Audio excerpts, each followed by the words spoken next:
తిరుపతిలో అర్చకులుగా పనిచేసిన ఒక అర్చకులు ఈ మధ్య చెప్పింది ఒక మాట వీడియోలో నేను చూసాను. ఏంటంటే తిరుపతి హుండీలో డబ్బులు వేయకండి, అక్కడంతా దుర్మార్గం జరుగుతుంది అని చెప్పని ఒక స్టేట్మెంట్ ఇచ్చారు ఆయన.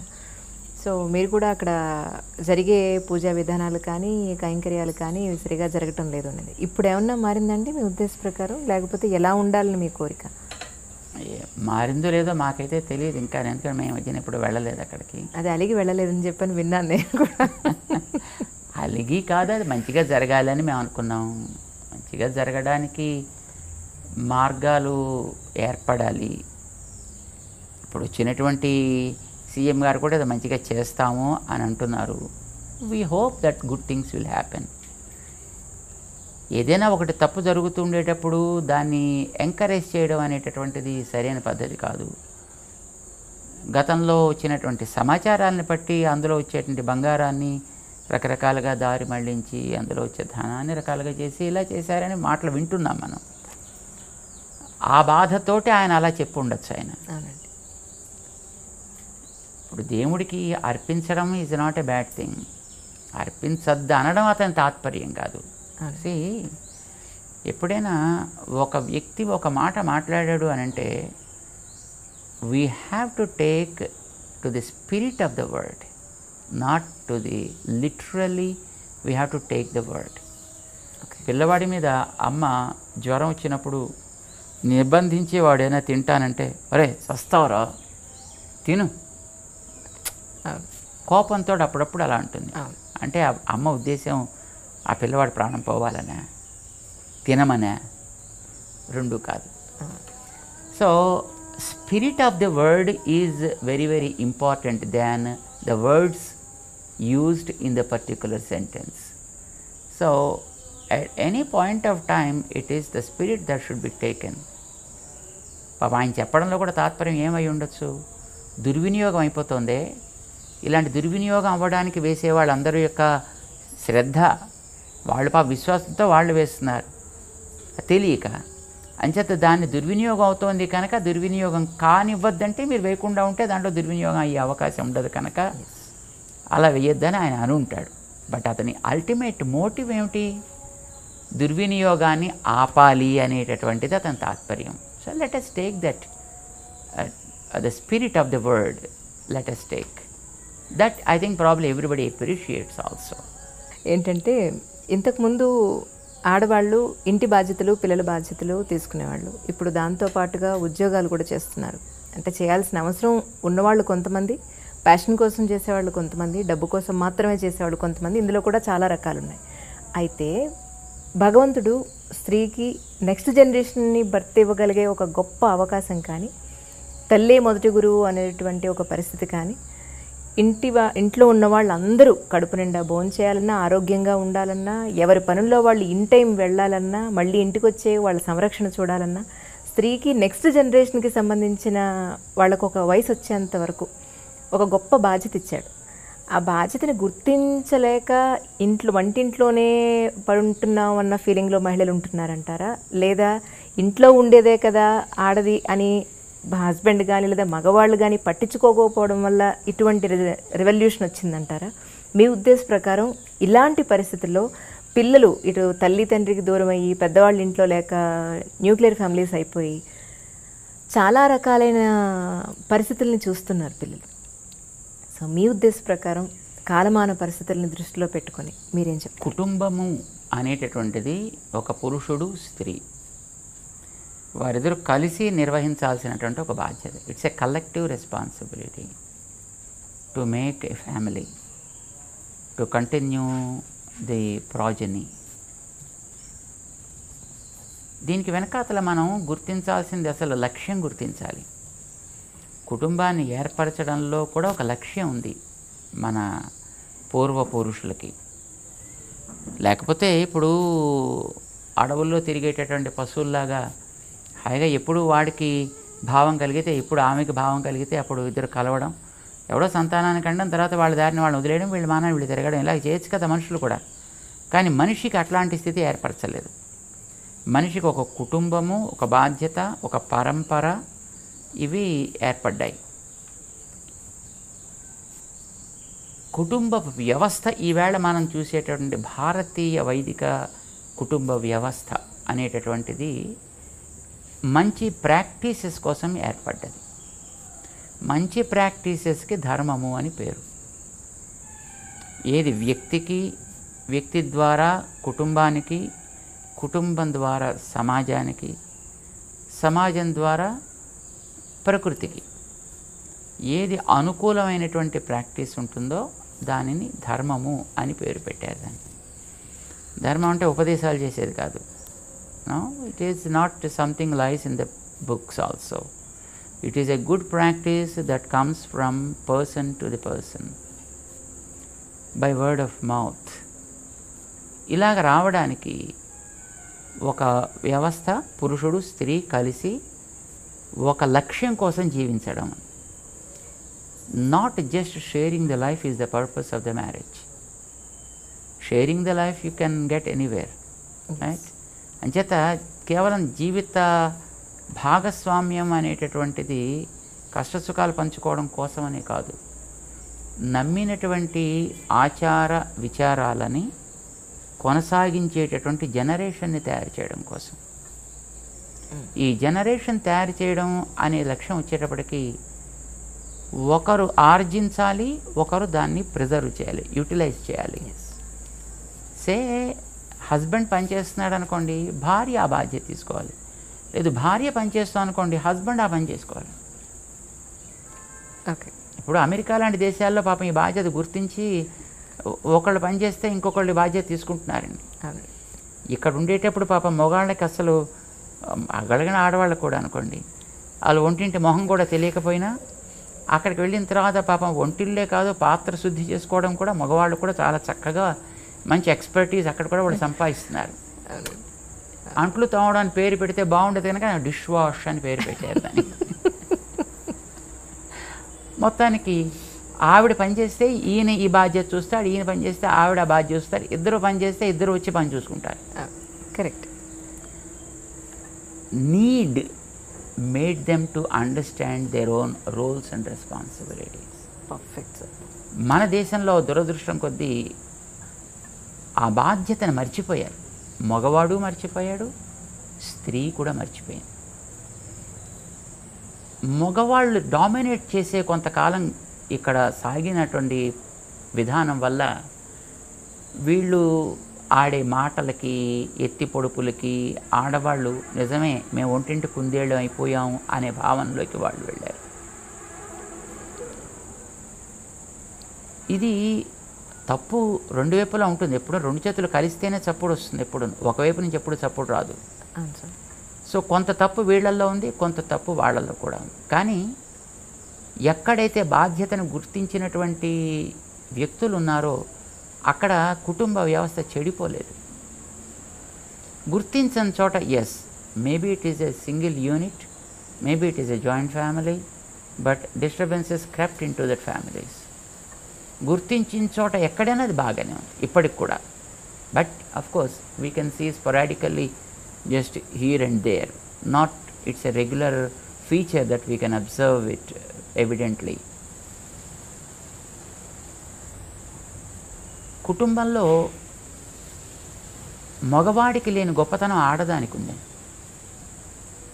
ఇప్పుడు ధర్మాన్ని కంటిన్యూ చేయడం అని మనం ఎప్పుడైతే అనుకున్నామో, ధర్మాన్ని కంటిన్యూటీ అనేది సంతానం వల్లనే ఏర్పడాలి. సంతానాన్ని కనగలిగే సామర్థ్యం ఆడవాళ్ళకి తప్ప మగవాళ్ళకి లేనే లేదు.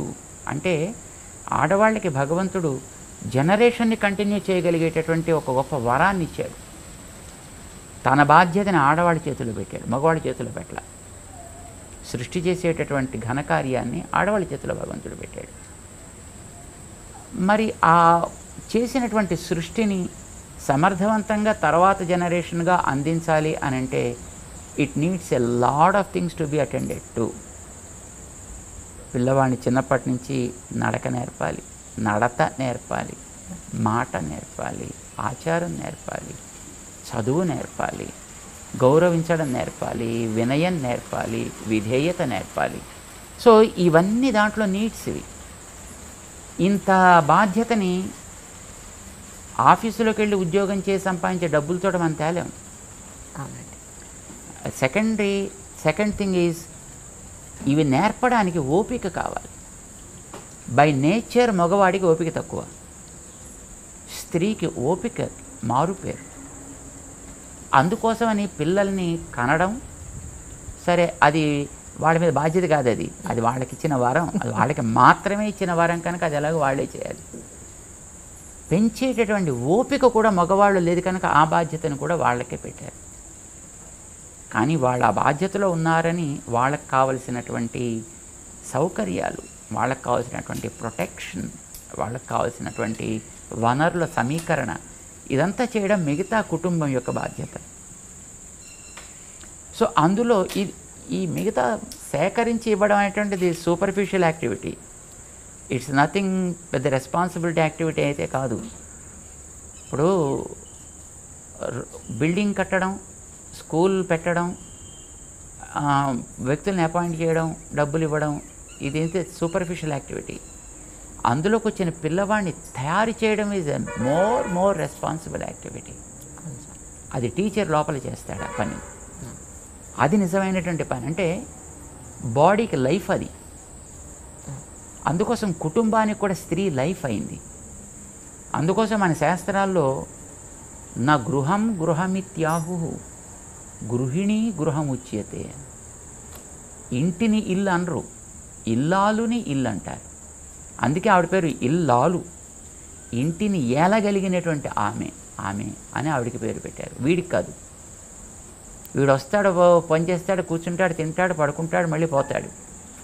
కానీ ఆవిడ ఇంటికి ప్రాణం పోసేటటువంటిది. ఈ బాధ్యతని గుర్తించి ఆవిడకి ఇవ్వాల్సినటువంటి మర్యాద, గౌరవము ఇచ్చి ఉండాల్సింది. కానీ చాలా చోట్ల సమాజంలో అది కోల్పోయింది. దాంతో ఆవిడలో ఒక రకమైనటువంటి అసంతృప్తి, ఒక రకమైన తీవ్రవాద ప్రవృత్తి ఏర్పడ్డాయి. సో అది వికృత రూపం ధరించింది ఇప్పుడు ఈవేళ. ఇప్పుడు స్త్రీ బయటికి రావడానికి అభ్యంతరం అయితే ఏం లేదు. తన బాధ్యతను తాను గుర్తించి బయటకు వస్తే పర్వాలేదు. కానీ బాధ్యత తెలియకుండా స్త్రీ బయటకు వచ్చిందనుకోండి, she will be in trouble కదా. ఇప్పుడు స్త్రీ అనేది ఒక తమలపాకు లాంటిది అనుకోండి. తమలపాకును మనం బయట పెట్టచ్చు, కానీ గాలి గట్టిగా వీస్తే అది చిరిగిపోయే ప్రమాదం కూడా ఉంది కదా. So when you are bringing such a delicate stuff to the open yard, you should take precautions to see that it is also able to retain the ups and downs that are happening in the society. Exactly. ఇప్పుడు ఈవేళ మనకి సమాజంలో స్త్రీలు బయటకు వస్తున్నారు. It is okay. వాళ్ళకి తెలివితేటలకి లోటేం లేదు, ఆలోచనకి లోటేం లేదు. కానీ తమని తాము నిగ్రహించుకునేటటువంటి క్యాపబిలిటీ అన్ఫార్చునేట్లీ లేదు. లేదంటే మళ్ళీ అదో పెద్ద డిఫెక్ట్ అని అనుకుంటారేమో. తప్పు కాదు, దానికోసమని మేము అంటలేదు. నాకు అర్థమైంది. బై నేచర్ స్త్రీ ఎప్పుడు yielding, male is dominating, women is yielding. What we call it is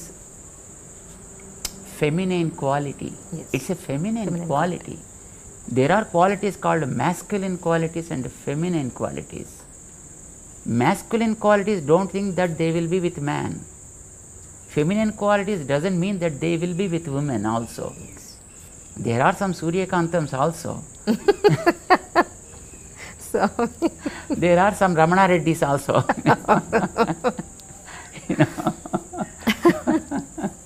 Ramanareddy, Relangi ఏదో కొంతమంది ఉండేవారు ఇదివరకు. మా చిన్నప్పుడు ఎప్పుడు మాకు జ్ఞాపకం. ఈల్డింగ్ నేచర్ ఎవరి దగ్గర ఉంటుందో that is what we call the feminine quality. మగవాళ్ళలో కూడా ఆ క్వాలిటీ ఉండొచ్చును. ఎప్పుడు ఏ కాస్త చూసినప్పటికీ కరిగిపోయే గుండె కలిగిన మగవాళ్ళు ఉండొచ్చు. దేనికి కరగనటువంటి ఉక్కు కంటే గట్టిగా ఉండేటువంటి కర్కశమైన గుండె ఉండే మహిళలు కూడా ఉండొచ్చు. I'm not talking that every mahila is like that, every man is like that. What we call it's a feminine quality, it is masculine quality. So feminine qualities are more with female people. మహిళలకి ఆ రకమైన యోగ్యత ఉంది, ఎక్కువ భాగం అలా ఉంది కనుక వారికి తగినటువంటి ప్రొటెక్షన్ ఇవ్వడం అనేటటువంటిది, వారి యోగ్యతకి తగ్గట్టుగా వారికి ఒక బాధ్యతని, జనరేషన్స్ని తయారు చేసే బాధ్యతని ఇవ్వడం అనేటటువంటి సబబు అని మన వైదిక సమాజం గుర్తించి ఈ కుటుంబ వ్యవస్థను ఏర్పాటు చేసింది. ఇప్పుడు ఈవేళ బయటకు వస్తున్నారనుకోండి లేడీస్, వచ్చిన తర్వాత ఇందాక మీకు చెప్పాం కదా, ఈల్డింగ్ అనేది వాళ్ళ నేచర్ అని. ఇప్పుడు కూర్చుని అబ్బా నువ్వు ఇంద్రుడివి, నువ్వు చంద్రుడివి, నువ్వు సాక్షాత్తు మొత్తం ప్రపంచం అంతా ఇక్కడే ఉంది, నువ్వు ఇంత అందం అంత అందం అంటే జనరల్గానే వ్యక్తిలో ఒక రకమైనటువంటి కరిగిపోయే యాటిట్యూడ్ ఏర్పడుతుంది అనుకోండి. Then there are people to abuse that, and then the system gets collapsed. That's what we're facing today unfortunately. దీన్ని దృష్టిలో పెట్టుకుని బహుశా మన వాళ్ళు ఒక వ్యవస్థను ఏర్పాటు చేసి పెట్టారు. ఆ వ్యవస్థకి తగినటువంటి గౌరవం ఇవ్వడం అనేటువంటిది అన్ని చోట్ల జరగాల్సింది, కానీ జరగలేదు. ఇదివరకు రోజుల్లో వివాహం అయిన తర్వాత భార్యాభర్త, చిన్నపిల్లలుగానే కదా వివాహాలు జరిగేవి. చిన్నపిల్లలు అంటే నాట్ స్మాల్ కిడ్స్ అని కాదు, ఒక వయసులో సే 25, 30 ఆర్ ఈవెన్ కొంచెం ఇటు అటు ఉన్నప్పటికీ కూడా, ఇప్పుడు మనిషి అన్న తర్వాత అప్పుడప్పుడు కొన్ని సరదాలు ఉంటాయి. సరదాగా వీడు మాట్లాడినప్పుడు ఆమె రిసీవ్ చేసుకోలేకపోవచ్చు, ఆమె మాట్లాడినప్పుడు వీడు రిసీవ్ చేసుకోలేకపోవచ్చు. ఇప్పుడు ఒకసారి ఒకళ్ళు ఎదట వాడిని సర్కాస్టిక్గా ఒక మాట అన్న తర్వాత వాళ్ళో మాట అంటే వీడు అంత దాన్ని స్పోర్టివ్గా తీసుకోగలిగే కెపాసిటీ ఉండాలి. ఆ కెపాసిటీ లేదనుకోండి, ఎదటి వాడిని కూడా వీడు అనకూడదు, కానీ వీడు మాత్రం అనేస్తాడు, అవతల వాడంటే వీడు తట్టుకోలేడు. సో అలాంటప్పుడు ఏమవుతుంది, రిఫ్ట్ ఏర్పడుతుంది. ఇదివరకు రోజుల్లో అయితే కుటుంబాల్లో వాళ్ళ తల్లి తండ్రి వాళ్ళ పక్కన ఉండేవారు. తాత్కాలికంగా కోపతాపాలు ఆవేశాలు వచ్చినా ఆ పెద్దవాళ్ళు ఉన్నారనే గౌరవం చేతో మర్యాద చేతో చెయ్యి జుట్టు దాకా వెళ్ళేది కాదు. ఎక్కడో కాస్త అడ్జస్ట్ అయ్యి ఉండేవాళ్ళు. తర్వాత ఎప్పుడో ఇద్దరు కలిసినప్పుడు ఎప్పుడైనా కొట్టుకునేవారు తిట్టుకునేవారు అని తెలియదు. అట్లీస్ట్ బయటకు వచ్చినప్పుడైనా కాస్త మంచిగా ఉండడానికి వాతావరణం పెద్దవాళ్ళు ఉండడం వల్ల అది తోడ్పడేది. Now what happened is they are migrated to cities or to the offices. అక్కడ ఎప్పుడైనా చిన్న కోపం వచ్చిందనుకోండి, there is no protection for them. ఇప్పుడు అమ్మో నాన్నో అమ్మమ్మో తాతో ఎవరో ఒకళ్ళు ఉంటే కనీసం వాళ్ళు ఎవరే నాన్న ఇలా ఉండరా, ఇలా ఉండమ్మా అని చెప్పడానికి అవకాశం ఉండేది. ఆ వెనకాతలు ఉండేటటువంటి ఆ ఫ్యాక్టర్స్ ఎప్పుడైతే లోపించాయో, మనిషిలో ఒకసారి కొంచెం కోపం వచ్చిందనుకోండి, వాళ్ళు మాట్లాడితే నేను చూస్తానులే, వాళ్ళు మాట్లాడితే నేను చూస్తానులే, వీడు మాట్లాడు ఆమె మాట్లాడదు, ఆ gap no that becomes big, and within few months or days then they go on diversions and divorce. These kind of things are happening. ఇలాంటి సిచ్యువేషన్ వచ్చినప్పుడు దాన్ని యూటిలైజ్ చేసుకునే వాళ్ళు there are people all around, because this is society. See there are people of all kinds available in the society.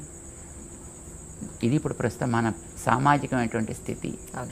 అయితే ఇప్పుడైనా ఎవరిలో ఏ రకమైనటువంటి సామర్థ్యం ఉందో ఆ సామర్థ్యానికి తగ్గట్టుగానే రోల్స్ అండ్ రెస్పాన్సిబిలిటీస్ మన వైదికమైనటువంటి వ్యక్తులు మనకు అందించారు.